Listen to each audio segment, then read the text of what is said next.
My name's Ben Urban. I'm an artist slash co-founder of Flatland Projects. My studio is based in St Leonard's on Sea. Being in the studio is part office time for me, also part making time, and I love to be surrounded by things that feel like they are in the interiors of some of the drawings that I'm making. So I was born in Hastings, born and bred.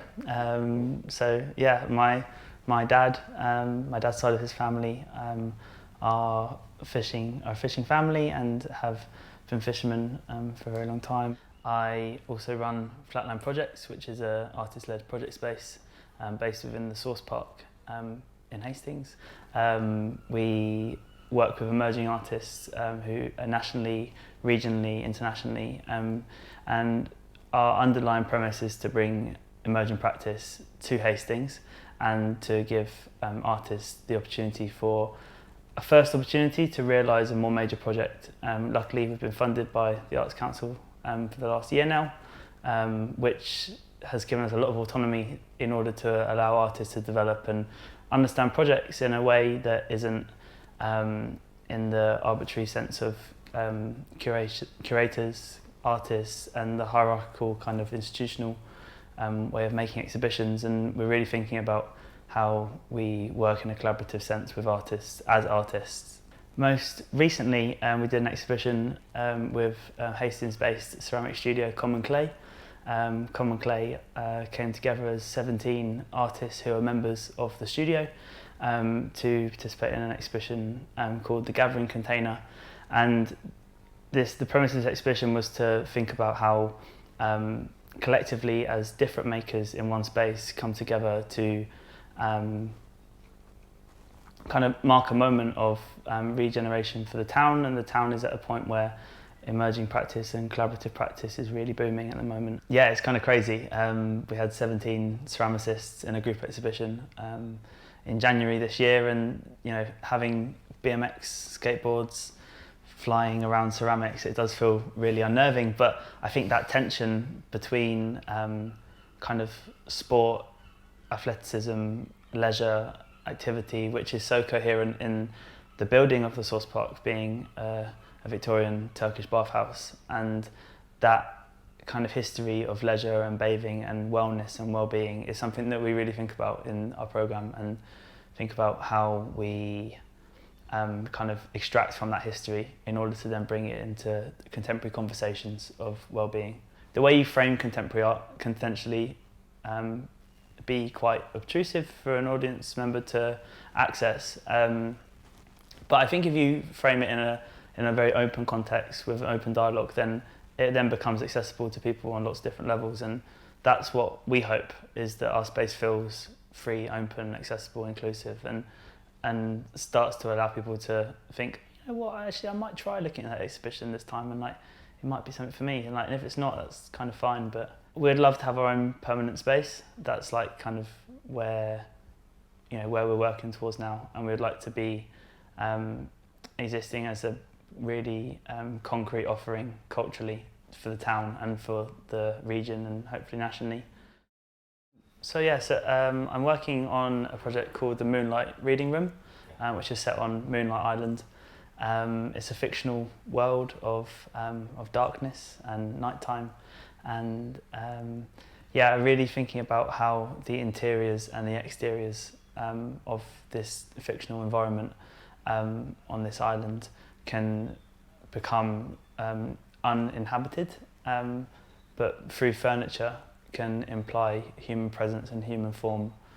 And the moon feels like this thing that comes around to overtake the day, and when something has that amount of power and energy, it feels like it's something that needs to be respected and understood.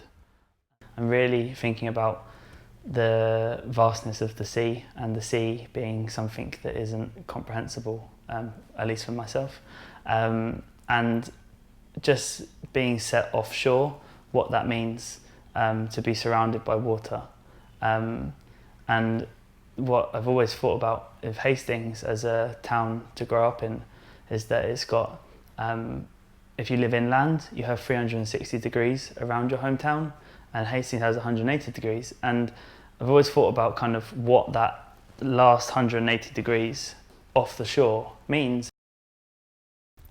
So in lots of the drawings, you've got similar kind of motifs in the interiors. So we've got the zebra rug, which is a on the Moonlight Island. There is a rug factory which specialises in zebra rugs and faux zebra rugs, just to point out.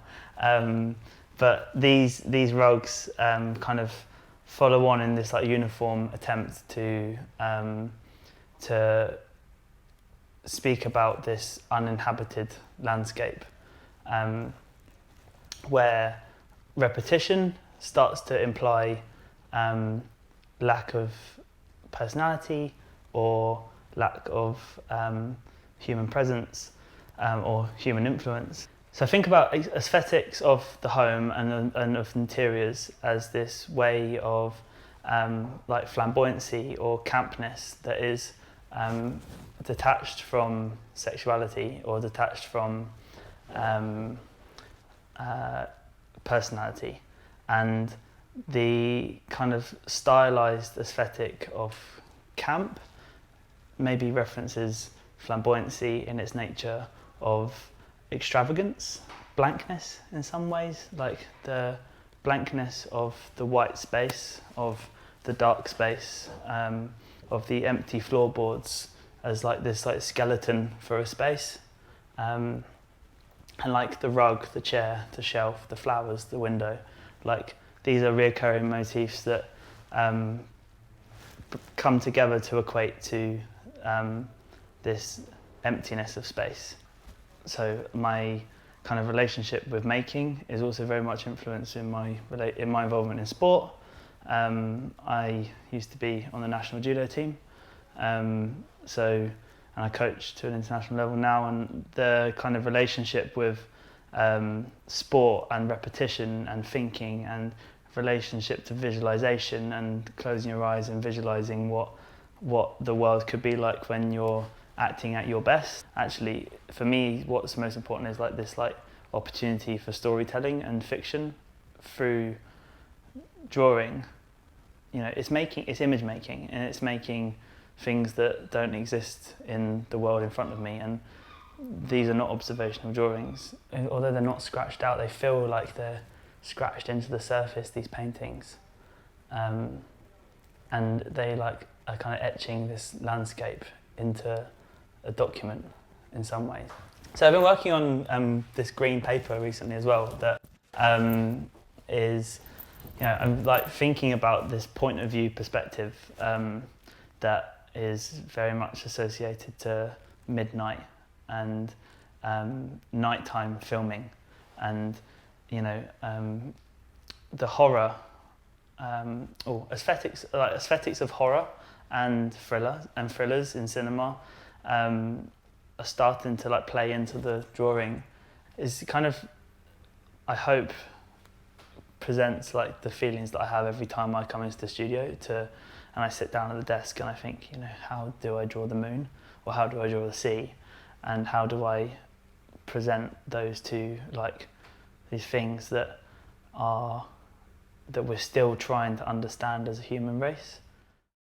Prospect Cottage is this icon for cinema, and thank God it's been saved. And this idea that someone has based their creative life in this isolated arena and environment, you know, for a contemporary maker now, it feels like that is, you know, the ultimate. This is that like way of existing within the landscape and understanding your environment is exactly what I aspire to do within the drawing. And Prospect Cottage has become a reference point for me in its understanding of the landscape in relationship to cinema, in relationship to framing, in relationship to stillness. And yeah, the drawings are trying to like evoke what stillness and comfortableness feels like.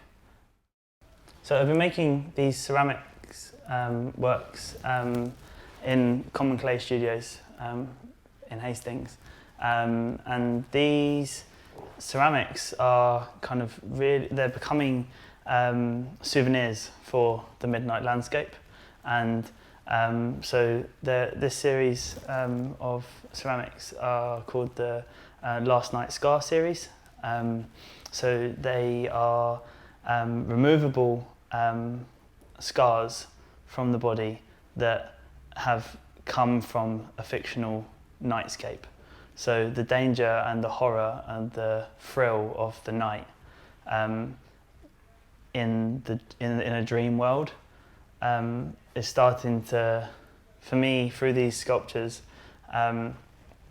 is allowing the body to have this like removable scar from the night. So from the night before, it's like what happened in the nighttime, like is removed and forgotten, and it feels like it's a space for memory to be lost.